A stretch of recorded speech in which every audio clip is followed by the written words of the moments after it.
assunto, claro, hermenêutica, né? Hermenêutica é uma ciência da interpretação. Algumas pessoas têm hermenêutica baseada num deus grego chamado Hermes, né? Outras entendem que hermenêutica é uma função, é uma ciência jurídica, outros entendem que é uma ciência filosófica.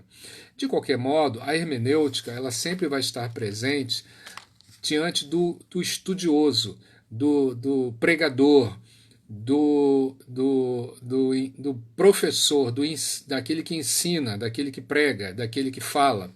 Porque sem a hermenêutica, nós podemos cometer inúmeros erros, inúmeras falhas, principalmente com relação a tirar doutrinas e tirar ensinos, né, que muitas vezes não tem muita fundamentação e nem realismo, porque a Bíblia foi escrita durante 5.000 anos, né? Agora, nós temos alguns movimentos recentes, né, que eles acabam interferindo no processo da hermenêutica. Jesus disse em João, capítulo 5, né, no versículo 39, ele diz assim: examinais as Escrituras, porque julgais ter nelas a vida eterna, e são elas mesmas que testificam de mim. Ao dizer isto, Jesus está reforçando, né, primeiro na convicção, na parte da interpretação teológica, de que ele é o Filho de Deus, né, e que as Escrituras apontam para ele. Na questão gramatical, ele está dizendo: você pode investigar a Bíblia, pode procurar textos bíblicos que eles sempre apontarão para Cristo. Na questão gramatical, é a palavra examinar, que é uma palavra chamada dogma, que é diferente da palavra dogma, né? O dogma é o dogma, que quer dizer não tem discussão, né? Uma palavra fechada. A igreja, por exemplo, católica, existem dogmas que ela não admite discussão, são verdades absolutas. Mas aqui não é a palavra dogma, aqui é a palavra dogma, que quer dizer exame profundo. É a mesma palavra que Paulo vai descrever lá em 1 Coríntios capítulo 11, diz: examine-se, pois, o homem a si mesmo, então é a palavra dogma também ali. Nós chegamos a essa conclusão quando fazemos análises exegéticas ou análises gramaticais da Bíblia, onde nós procuramos entender o significado, a profundidade daquela palavra. Muitas vezes uma palavra bíblica aparece como analogia, outras vezes ela é muito direta, e outras vezes a palavra aparece como uma espécie de concordância com todo o contexto, né? Por exemplo, nós temos uma palavra que diz assim: eu sou o caminho, a verdade e a vida. Ninguém vem ao Pai senão por mim. João 14,6, né? Eu sou o caminho, a verdade e a vida. Bom, alguém pode ler e interpretar, fazer a interpretação hermenêutica, no caso, não hermenêutica, né? Jesus está dizendo que ele é um caminho como qualquer outro caminho, né? Ele estaria dizendo também que ele é a verdade, como se ele fosse a maior de todas as verdades. E que ele estaria dizendo que ele é a vida, porque ele é a origem da vida e tudo mais. E ninguém vem ao Pai, como é que vem, né? Senão por mim. Então aí quando a gente vai fazer a análise mais aprofundada do texto bíblico, aí o que você descobre ali, naquela análise aprofundada? Você descobre que quando Jesus diz assim: eu sou o caminho, a verdade e a vida, ele está falando de espaços que estão dentro do tabernáculo. Lá dentro do tabernáculo tinha um espaço chamado caminho, tinha um espaço chamado verdade e tinha um espaço chamado vida, né, que era um último espaço. Agora, quando ele diz assim, ninguém vem ao Pai, aí nós temos perguntar: como é que é essa história de ninguém vem ao Pai? Então quer dizer que quem vai a Jesus vai a Deus? Sim, você está certo ao dizer isso daí. Mas o verbo grego que está dizendo ali que vem ao Pai é o mesmo verbo que diz quem vai ao Pai. Então no grego não existe essa expressão como tem no português. No português existem dois verbos para uma mesma ação, né? Existe um verbo vem, né, vir, e existe um verbo ir, né? Então vir e ir são dois verbos. E em grego não, é um só, né? Assim como também em inglês também tem aquele verbo to go, né? Então é um verbo só para as mesmas ações, né? Então quando ele diz assim, ninguém vem ao Pai senão por mim, ele está querendo dizer que ninguém vai ou ninguém vem é a mesma coisa. Não há diferença alguma. Ele está falando de ambientes do tabernáculo, ele está falando de ambientes de mudança de vida, né? Ele diz, ninguém vem ao Pai senão por mim. Então, esse João 14,6 é uma palavra considerável, forte, que Jesus utilizou, mas que você tem analogia, a interpretação analógica, você tem a interpretação gramatical, exegética, e você tem a interpretação também histórica, né? Você tem a interpretação histórica, porque dentro daquele contexto de João, capítulo 14, 15, 16, 17, são momentos assim, momentos do ministério de Jesus que podemos interpretar como momentos de fundamentação, né? Fundamentação da missão de Jesus, né? Que aí depois ele vai falar da videira verdadeira em João 15, depois ele vai falar do Espírito Santo em João 16, e depois ele vai falar da igreja dele, né, e fazer a oração por essa igreja que ele mencionou em João 14, 15 e 16, fazendo a oração chamada por muitos. Então, esses elementos que nós abordamos, né, tem muito a ver com os estudos da Bíblia, né? Então, como é que nós estudamos? Bom, uma das maneiras de estudar, fazendo análise hermenêutica, né, é você estudar a Bíblia a partir das ilustrações, né? Das ilustrações. Outra é através dos próprios estudos, né? E também dos princípios, né? E outra através das imagens que estão na Bíblia também. Assim como outros elementos que podem ser abordados. Por exemplo, na parte de ilustrações, né? Na parte de ilustrações, o que Jesus usa a ilustração? Ele fala sobre Deus como Abba, Pai, né? Abba, Pai. Então a palavra Abba, Pai, quer dizer paizinho, né? Paizinho. Então, quando você vai estudar para fazer uma boa interpretação, você busca no Velho Testamento, você busca no Novo Testamento, onde aparecem essas expressões, por exemplo, dirigidas a Deus como Pai. Então, ela só aparece 2 vezes no Velho Testamento, né? Se não me engano, Salmo 138 e Malaquias capítulo 1, versículo 6. Depois disso daí, você não tem, mas no Novo Testamento aparece muitas vezes, muitas vezes, a palavra Abba, Pai. Então é uma figura de expressão, né? É uma figura, mas é uma figura muito importante porque retrata um nível de relação, né? Um nível de cuidado muito forte. Então, a questão hermenêutica, né, como ciência, é uma habilidade, é uma curiosidade para que você evite cometer erros. Então, vejam bem, deixa eu narrar aqui para você, com algum cuidado, com os passos importantes. A religião judaico-cristã, a religião judaico-cristã, que é a nossa, né? Ou seja, por que judaico-cristã? Porque ela se origina no judaísmo, né? Ela se origina ali no judaísmo, porque Jesus era judeu. E então ela vem para o cristianismo a partir de Jesus, quando o nascimento de Cristo, né? Então vem para nós. Agora, só que essa cultura, essa religião, pela filosofia pós-moderna, né? Que é uma filosofia, é uma conduta, né? Uma atitude, né? Mais do que uma filosofia, uma era, né? Essa era pós-moderna, é essa era das pessoas que estão insatisfeitas com tudo, que querem experimentar todo tipo de coisas, que não conseguem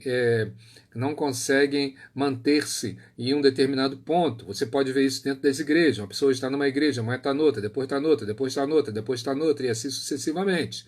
O que isso indica? É resultado da geração, como um filósofo francês chamou de geração líquida, né? Ou uma sociedade líquida, a sociedade que não tem mais pilares. E essa sociedade procura descaracterizar todo nível e tipo de autoridade. Isso vem desde o século XVIII, né? Desde do período chamado Iluminismo, quando as pessoas na França, né, começaram um processo de não aceitar mais nenhum tipo de interferência da religião e que o mundo deveria ser governado por pensadores, cientistas, estudiosos. E a culminância disso foi a Segunda Guerra Mundial, né? Que os estudiosos, pensadores, produziram bombas extraordinárias para acabar com o ser humano, né? E isso daí, aviões se transformaram em bombas e outras coisas mais, máquinas de morte. Então, todos esses procedimentos vêm até o nosso tempo, né? Passando de eras, gerações e gerações, e chega a nós uma sociedade que começa a não aceitar mais os padrões e que tenta desconstruir os padrões judaicos cristãos. Entre os padrões judaico-cristãos que nós trazemos está a própria família, né? Então, há uma intensa ação no sentido de destruir a família, né? Aí bate de encontro à nossa forma de pensar. E aí, devido a essa sociedade com muitas ideias e muitos pensamentos e muitos tipos de filosofias, o que surge aí? Surge dentro da hermenêutica, essa ciência da interpretação, surge a questão do pluralismo. Então, esse é um grande desafio, o pluralismo. Então, o que seria então isso daí? Numa análise assim detalhada e filosófico-cristã, surgiram nas últimas décadas na igreja evangélica um grande perigo, né? Um grande perigo que tem assolado a igreja, e a gente fica um pouco atordoado. As respostas são várias, né, a respeito desse grande perigo, mas vamos apontar aqui alguns casos bastante importantes. Entre eles, primeiramente, a fundamentação bíblica tornou-se bastante complexa, né? Você pode falar de textos bíblicos, pode ministrar textos bíblicos e essa sua ministração muitas vezes não ser validada pela congregação, que muitas vezes contesta isso daí. Outra coisa também é um tipo de teologia, né? Um tipo de teologia. Há muitas teologias que estão sendo pregadas, são teologias totalmente deficientes, né? São teologias muitas vezes que são baseadas em construções de pensamentos assim, muitas vezes vazios ou superficiais. E com uma teologia desse nível, foi que as 7 igrejas do Apocalipse acabaram por desaparecer, né? Não por conta do que tinha sido feito na sua originalidade, ou seja, quando ela começou, mas sim por conta das sucessivas lideranças que vieram e que acabaram trazendo uma teologia deficiente ou deficitária, que causou a fragilidade da congregação e o desaparecimento das 7 igrejas do Apocalipse, inclusive daquelas mais avivadas, né, e missionárias, como Filadélfia, e que acabaram desaparecendo. Bom, mas a expressão, esse desafio para a hermenêutica, né, que é o pluralismo, volto a dizer, os múltiplos pensamentos, quando você fala uma coisa, as pessoas dizem que você é apenas mais um, né?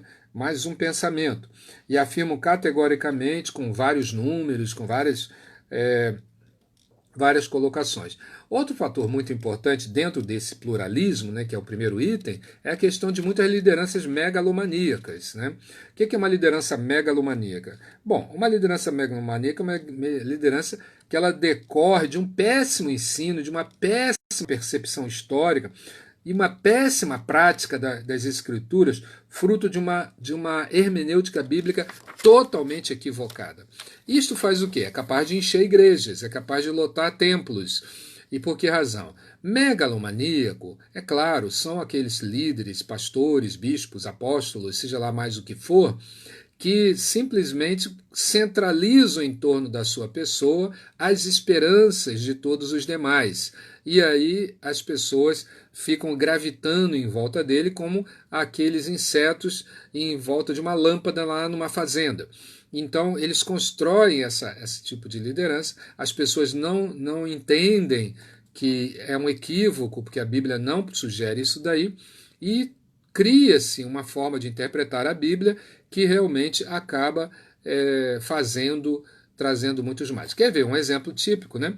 Eu garanto a você que tem muita gente na nossa igreja, que está ao mesmo tempo assistindo o culto na igreja e ao mesmo tempo dando ofertas e dízimos lá naquele pastor da televisão, da grande igreja, seja ela internacional, mundial, universal, seja sideral, não importa. Eles participam ali porque acham que é bonito e aquela coisa toda, né? Então, por conta de quê? Da invasão dessa mentalidade pluralista dentro do ambiente da igreja. Ela, inclusive, é intelectualizada, inclusive tem reflexos éticos e tem reflexos teológicos muito sérios, né, para a igreja do Senhor. A gente de antemão pode até afirmar que este desafio do pluralismo ele é realmente impressionante, né? E que exige realmente obreiros mais sérios no estudo e na reflexão crítica à luz da palavra de Deus. Como parte de uma igreja evangélica brasileira, nós encaramos isso como uma grande dificuldade de significações, né, a respeito da própria interpretação. A assimilação é difícil, a instrução de doutrinas cristãs fundamentais muitas vezes são respostas muitas vezes não coerentes, né? Não coerentes, mas são convincentes, e isto alimenta esses movimentos, né? Alguns deles se julgam, se dizem não ser igreja, outros dizem que são igreja, porém uma igreja diferente, e as pessoas vão sendo enredadas por essas argumentações. Bom, mas é preciso que a nossa mente seja iluminada pela palavra de Deus, né? 2 Timóteo 3,15, né, fala a importância de saber as sagradas letras, né? E isso ali ou seja, é defesa da nossa fé, defesa da fé cristã. Mas afinal, você pode perguntar assim, pastor Ivo, o que é o pluralismo em si, né? Então vamos detalhar em 3 tópicos importantes o que esse pluralismo, né, de pensamento e de hermenêutico representa. O Dr. Heber Carlos Campos, ele explica que nesta área o perigo é o desenvolvimento de uma hermenêutica da suspeição, né? Guarde essa palavra, hermenêutica de suspeição. Isto é, através de métodos críticos do texto denominado desconstrucionismo. Ou seja, isso alega que todas as interpretações são igualmente válidas, né? Ou igualmente destituídas de significado, dependendo do ponto de vista de quem o analisa. Então, como você percebe, este tipo de abordagem, né, através do pluralismo intelectual, é daquele um pouco assim de preguiçoso, né? Porque todas as pessoas podem ter suas próprias ideias. Não, cada um pode ter sua própria ideia, no tanto faz, quanto tanto fez, não vai alterar nada, você lê a sua Bíblia do jeito que você quiser, interpreta do jeito que você achar melhor. Quer dizer, Martinho Lutero, quando ele rompeu com a Igreja Católica, né, ele rompeu porque ele queria que todos tivessem a liberdade de interpretar a Bíblia. Agora, aqui, que nós chegamos, levamos a ideia de Martinho Lutero a uma geração que levou ao extremo, né? Agora, você, segundo esta abordagem pluralista intelectual, tanto faz o que você interpretar quanto tanto fez, entendeu? Para nós não tem importância nenhuma. Então, dá para imaginar um verdadeiro caos teológico, né? Uma verdadeira confusão teológica. E o método de desconstrucionismo, né, de interpretação de textos bíblicos, faz uma afirmação bastante clara e contundente a respeito das escrituras sagradas, com uma atitude assim irresponsável de quem interpreta, né? Então, se você lê a Bíblia e interpretar lá, eu sou o caminho, a verdade e a vida, como disse lá, e falar para as pessoas que o caminho é o caminho de São Tiago, lá na Espanha, as pessoas vão ter experiências e vão sonhar, vão ter uma opção de coisa. Por quê? Porque elas entendem, cada um entende do jeito que quiser, né? Cada um pense do jeito que quiser. E ou seja, a relevância da Bíblia vai sendo colocada de lado e é colocado, posto como se fosse uma coisa desinteressante. Pelo lado racional, parece muito interessante, né? Mas lembre-se que nós somos a geração pós-moderna, é a geração perdida, né? Que sai da pós-modernidade, né? E entra na pós-modernidade após um período, né, de quebra de paradigmas religiosos, abandonaram a religião, achando que o mundo deveria ser governado pelos cientistas, pelos pensadores, pelos sábios. Isso evoluiu, chegou na Alemanha e começaram a achar que teriam que ser governados pelos brancos, mas não eram todos, eram brancos arianos, de olhos azuis e cabelos loiros, ou perto disso. E isso daí se baseou na teoria da evolução também, e assim sucessivamente essa é uma geração complexa. A nossa geração é uma geração complexa. A outra questão também, dentro que é um problema, é um desafio para nós, intérpretes da palavra, é o pluralismo religioso. Né? Bom, pluralismo intelectual, cada um pensa do jeito que quiser e interpreta a Bíblia do jeito que achar melhor, tanto faz quanto tanto fez, e nem sabe que isso aí para desconstruir a autoridade bíblica. O segundo é o pluralismo religioso. Então, mas você vai perguntar, pastor, o que é o pluralismo religioso? Os pluralistas religiosos, eles empregam, por exemplo, uma parábola bem conhecida, aquela dos dois cegos, né? Para ilustrar a relação que tem havido entre o cristianismo e outras religiões, né? Todas elas têm abordagens diferentes a respeito de Deus, mas sob perspectivas diferenciadas, todas elas estão falando a mesma coisa. Então, eles acham que, baseando naquela ilustração de dois cegos, né, cada cego está tocando num lado do elefante, e esses cegos, eles dizem que o elefante é como se fosse uma tromba, outro diz que o elefante é como se fosse uma orelha, e assim cada um tenta interpretar da maneira como toca, né? Então, esse pluralismo religioso também é outro tipo de abordagem extremamente perigosa, porque, de algum modo, os dois, o pluralismo, o intelectual e o religioso, eles ensejam que a palavra de Deus ou a autoridade do Senhor Jesus Cristo é relativa. Ela não é uma autoridade absoluta, ela é uma autoridade relativa. Eles estão propondo, né? Por exemplo, entre outras palavras, que nós cristãos podemos afirmar que Jesus Cristo é Salvador, que para eles tanto faz quanto tanto fez. Entendeu? Mas não podemos afirmar como temos feito durante milênios e anos, afirmando que Jesus Cristo é Senhor, Ele é o único caminho, Ele é a única forma do homem ter salvação, porque esse pluralismo religioso vai negar isso daí. Então, muitos acabam esquecendo-se de estudar e de se aplicar para contestar isso daí com a autoridade bíblica. O pluralismo religioso já está dentro do ambiente cristão. Dentro do nosso ambiente cristão, vigente no nosso dia, se manifesta em várias práticas, né, com relação às religiões não cristãs. Como, por exemplo, você tem igrejas que põem rosas sagradas, que põem todo mundo vestido de branco, ou então que ampliam a questão de velas, e começam a colocar símbolos dentro da igreja, porque é produto desse pluralismo religioso, né? E tem igrejas que já têm festa junina e assim vai sucessivamente. O importante é que no final tenha bastante gente e tenha resultados, e quem não estiver por aí está atrasado.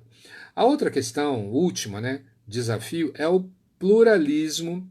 Dentro do pluralismo, é o pluralismo teológico, né? Quando a gente fala de pluralismo, é claro que a gente está falando de várias coisas acontecendo dentro de um mesmo sistema. A teologia também está atravessando um grande perigo com o advento dessa consolidação do pluralismo. Então, os pressupostos da teologia cristã, apostólica e reformada, nesse caso do pluralismo teológico, têm que dar lugar às novas propostas.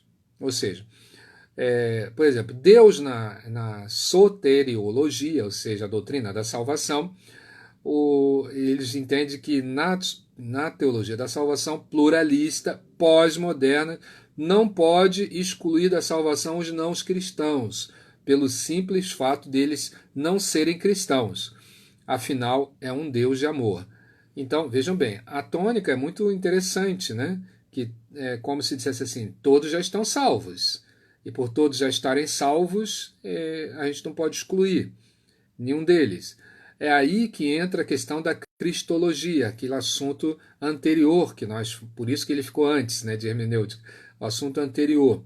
Porque a cristologia, ela vai afirmar que há um só Salvador, e este é Cristo. E essa cristologia, ela vai contestando, ela vai negando, ela vai combatendo toda forma e tipo de desautorização da pessoa de Cristo. Não é? E vocês viram lá aquela questão dos ebionitas, a questão dos docetistas, a questão daqueles que viam até Jesus como um fantasma. Né? E há outras formas de salvação no pensamento desse pluralismo teológico que não são encontrados em Jesus, segundo o ensino da cristologia pluralista, né? Então, veja que perigo nós estamos encarando, né, hoje em dia. Isso você fala, pastor, mas eu não estou vendo nada disso. Você não está vendo, mas está presente. E vai se aprofundando cada vez mais. O segundo desafio, né, o primeiro desafio que nós vimos aqui sobre a questão do pluralismo. Né? O segundo desafio é a sedução numérica. Né? Sedução numérica.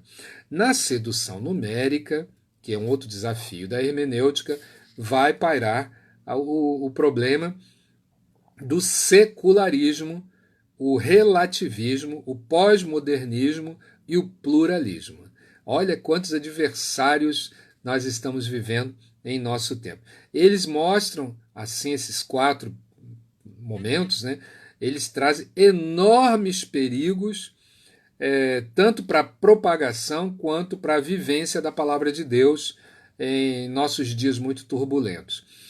É claro que você está vendo aí que o secularismo, o relativismo, o pós-modernismo e o pluralismo estão operantes dentro da igreja. Tem pessoas que já chegam na igreja dizendo que é tudo igual. Tem pessoas que dizem, não, eu estou aqui, posso não estar aqui. Outros que estão chegando e estão achando que o mundo está todo confuso, perdido. E outros que acham que tanto faz quanto tanto fez. Então, essas condutas trazem grandes dificuldades para a hermenêutica, para a interpretação correta da palavra de Deus e dos ensinos para um bom pregador, para um bom ensinador, não é? Um bom mestre. A nossa preocupação é bem maior com relação a essas questões internas das próprias igrejas evangélicas. É muito fácil relacionar o vasto quantidade de ameaças internas que rondam a igreja no Brasil. Os pressupostos dos referidos movimentos podem ser, sim, vistos, de certa maneira, com livros cristãos, né? Livros os mais variados, né? Jornais, revistas, né? Programas radiofônicos. Né? Houve uma época recente agora, né? Em que as pessoas chegaram até a dizer que era melhor ter o louvor e a pregação, deixava lá no final, o pastor pregava uma palavra pequenininha, mas o louvor era que era bonito, o louvor era que é importante, o louvor é que era essencial. Então, veja bem, diminuindo uma parte central, né? Jesus disse, eu sou o caminho, eu sou a verdade e a vida. Então, diminuindo um ponto central do cristianismo, que é a palavra, a pregação. Então, a própria igreja, em vários aspectos, tem seguido pressupostos da sociedade pós-moderna. Eu assisti uma parte de um vídeo em um cantor chamado Thales, né? Um bom cantor, muito jovial, e ele foi cantar numa igreja, e a igreja estava reunida e o pastor antes pediu para o povo orar e ler a Bíblia e cantar um hino antes que ele cantasse. E naquele momento ali o cantor Thales falou que não estava combinado, e outros, houve uma discussão, e por fim o cantor Thales falou, eu vou deixar o pastor com o culto dele, foi embora, e todo mundo acompanhou o Thales, e o pastor ficou sozinho lá com uns poucos crentes. Né? Logo depois o Thales teve a queda dele, né, muito séria, e que até hoje está tentando se recuperar. Não é? Tá, Deus abençoe que ele se recupere. Mas ali ficou provado que realmente a grande intenção era mais o show do cantor do que propriamente o culto a Deus. Né? Era um culto meio da personalidade. Né? A própria igreja, por vários e vários aspectos, tem seguido pressupostos da sociedade pós-moderna. A própria igreja. A pluralização, isto é, a expressão de liberdade, de opções de cada pessoa, frente à ilimitada oferta de produtos e ideias, né, que graçam na nossa sociedade, né, a própria ela tem já exercido uma grande influência sobre a maneira de se ver, né, o reino de Deus. Pode-se dizer também que a privatização tem galopado imensamente, ou galopado imensamente, espaços dentro da igreja, E isso é visto com a ideia de hoje você está aqui, daqui a pouco põe uma placa ali, um nome e abre a sua própria igreja. Isso é chamada privatização da igreja, né? Você privatiza, a igreja é minha e vai privatizando e fica em formato de lojas, né?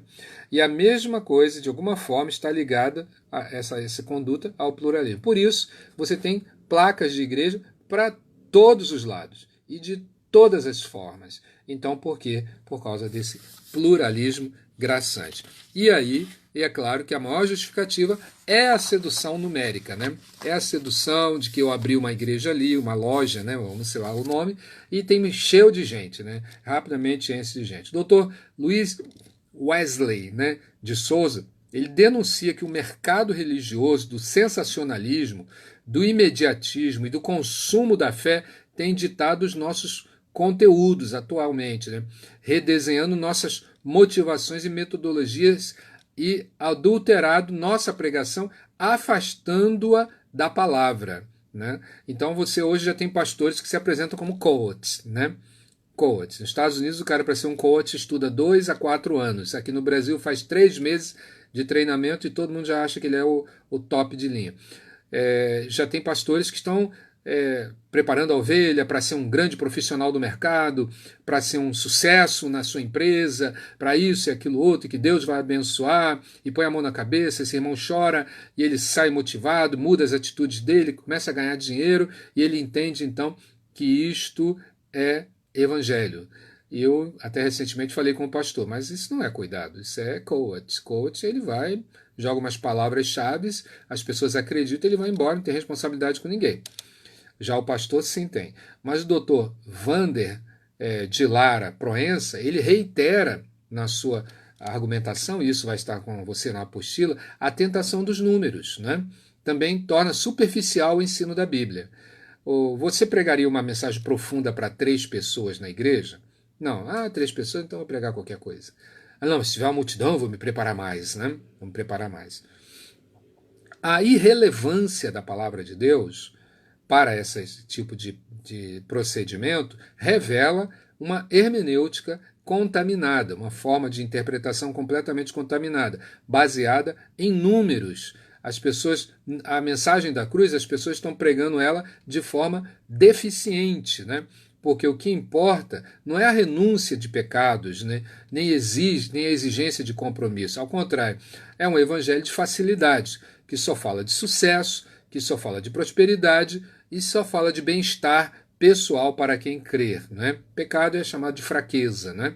E as pessoas não são encaradas. Doutor e pastor Hernan Dias Lopes, ele afirma que muitas pessoas estão famintas de outras coisas e não famintas de Deus. Entende? Não famintas de Deus. Estão atrás das bênçãos de Deus e não do Deus das bênçãos, né? Então, vejam o perigo que é essa sedução de números, né? Querem as pessoas agradar mais a si mesmas e não a Deus. Querem uma promoção pessoal e não a glória de Deus. Buscam saúde e prosperidade e não santidade. Olha, vejam bem, né? A situação. Corre atrás de sucesso e não de piedade. É forte, né, pastor Edmar? Tem fome de mamon, mas não de maná. Aí, pastor Reginaldo, já está para pregar no domingo, né? Graças a Deus. Então, veja bem. Agora, na hermenêutica, como evitar esses processos que nós estamos abordando aqui, né? Bom, primeiro, voltando à interpretação fiel da palavra de Deus. Nós temos que voltar aonde caímos, né? Voltar aonde nós tropeçamos, né? E isto vai realmente ser importante, né, para nossas vidas. Muitos desafios externos e internos estão diante da igreja evangélica, né, atualmente, é claro. E para superá-los é necessário, né, uma volta urgente à palavra de Deus. Os pregadores precisam voltar à palavra de Deus. Os sermões precisam ser mais expositivos, né? Um sermão expositivo, você vai aprender em pregação ainda nesse ano, uma pincelada rápida em pregação, dos 18 estilos de pregação, o sermão expositivo, ele é essencial para o aprendizado da igreja. Muitas vezes a gente vai, e eu também faço isso, né, mas já faço menos hoje, né? A gente usar ilustrações, lá no interior tinha um pato, que o pato era da minha mãe, não sei o que, conta aquela história, parece bonito, mas isso daí não é bíblico, né? Não é que não seja bíblico falar isso, não é bíblico porque a figura do patinho, da pessoa, e da fazenda, no interior da sua infância, entendeu? Da sua juventude, não está na Bíblia. As melhores ilustrações para um pregador são ilustrações da Bíblia, de histórias da Bíblia, porque aí levam o crente de encontro de Deus. Então as pessoas estão procurando facilidades, né? É a nossa geração do mimimi, né? A igreja dificilmente vai conseguir vencer os vários perniciosos pressupostos de movimentos filosóficos e teológicos que estão dentro dela, que estão na nossa sociedade, que são trazidos para ela, ou as crises dessas pessoas e as distorções internas que já existem na igreja, que também caracterizam uma verdadeira corrupção da motivação pessoal e ministerial de determinados líderes evangélicos, né? Que, em nome da expansão da igreja, do crescimento da igreja, deturpam os textos bíblicos que ancoravam, né, nas pregações, mas que hoje não. E a prática, né, é totalmente espúria, atrair o povo, mantê-lo cativo, né, e se apropriar de seus recursos, né, e da sua lã. Né, tem sido uma prática muito corriqueira, você encontra para todo lado. A igreja já é vista mais como uma loja do que propriamente uma comunidade de fé. Né? Não há dúvida que a igreja precisa urgentemente retornar ao conhecimento e à prática da Bíblia Sagrada. Uma coisa importante é que estes desafios eles jamais serão superados pela igreja, a não ser que ela volte a fazer uma reflexão bíblica, teológica e prática. Bíblica, teológica e prática. Enquanto a mesma não estiver totalmente vinculada à Bíblia, mesmo que eu estou falando é a igreja, ela vai sofrer influências danosas do seu eixo contextual. Então é preciso prestar bastante atenção para esse perigo que graça teologicamente e doutrinariamente e na prática de nossas igrejas. Charles Spurgeon, um grande pregador inglês, né, um pastor memorável, ele declarou uma vez num sermão dele de domingo pela manhã o seguinte: não sois leitores da Bíblia, vocês afirmam que têm a Bíblia em casa, porém quando foi a última vez que a leram, como sabem que os óculos que perderam há 3 anos atrás não está na mesma gaveta da Bíblia. Não basta apenas ter a Bíblia em casa, no carro, no trabalho. É necessário conhecê-la e praticá-la fielmente. A Bíblia, essa palavra de Spurgeon, né, é uma palavra extremamente valiosa.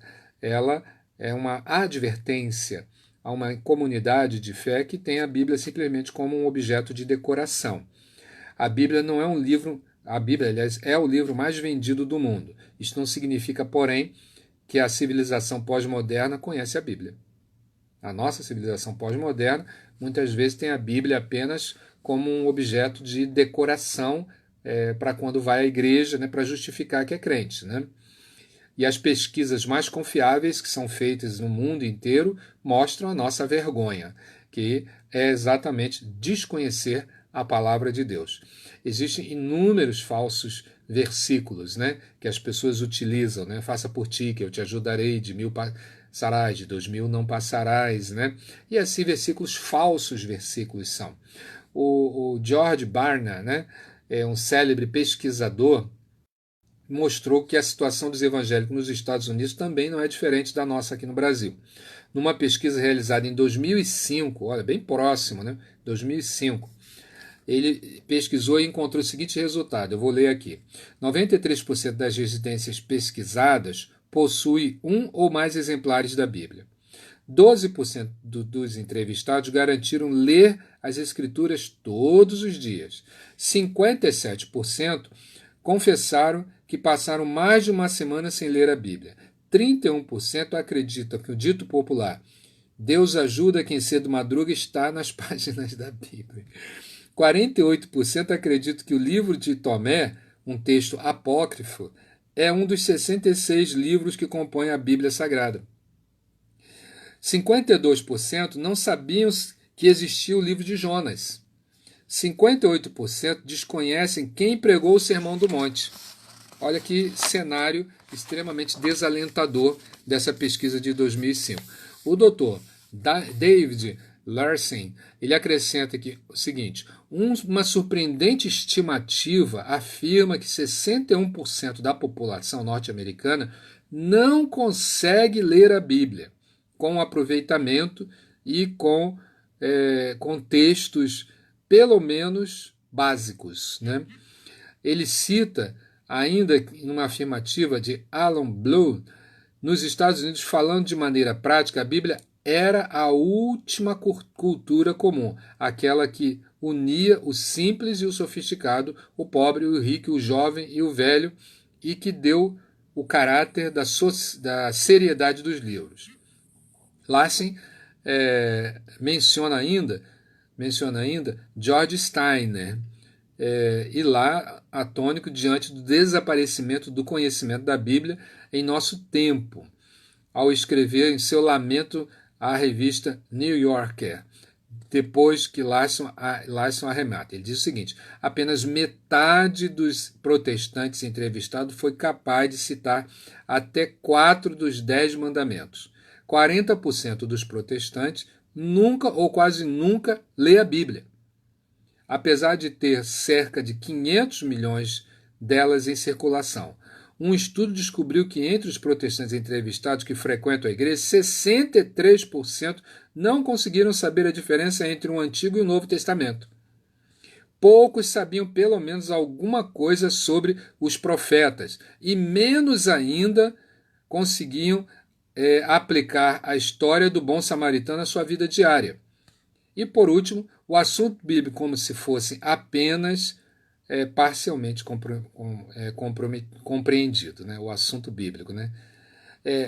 Nós, claro que não temos a intenção de pregar a igreja norte-americana, né, para ser bode expiatório, usar a igreja americana como bode expiatório. Uma coisa, contudo, é certa: se a nação mais evoluída do mundo, um celeiro de teólogos, né, uma reveladora de pregadores, de grandes nomes internacionais, enfrenta dificuldades com estudo, meditação da Bíblia, imagina um país emergente como o nosso, entendeu? Onde a população não ocupa uma posição privilegiada ainda nos índices educacionais, onde boa parte da nossa gente pobre e modesta sequer foi alfabetizada, onde crianças aterrorizadas pela fome devastadora se veem forçadas a deixar a escola para procurar trabalho, ou morrem desnutridas com os demais membros da família, onde os líderes da igreja evangélica, visivelmente despreparados, combatem categoricamente a capacitação bíblica e teológica, isto é, não estão muito preocupados com a qualidade da formação do seu povo, onde embusteiros motivados pelo lucro fácil abrem igrejas nas quais oferecem em troca de dinheiro os favores que o sagrado pode propiciar: saúde, felicidade, prosperidade econômica, quer dizer, são facilidades. E essas pessoas que estão em busca disso geralmente não estão estudando a Bíblia. A palavra de Deus revelada em Cristo, como orientou Paulo, habite em nossos corações, é como diz a palavra em Colossenses 3,16, né? Alegrando o nosso coração, como diz o Salmo 19, verso 8. Sendo lâmpada para os nossos pés, como diz Salmo 119, versículo 105. Dando entendimento aos simples, como diz o Salmo 119, versículo 130.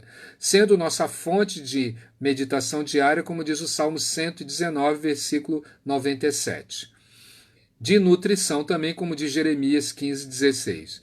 Purificando nossos pensamentos e intenções, como diz Hebreus 4, 12. E renovando nossa mente, como diz Romanos 12, 2. Impedindo-a de se conformar com este século.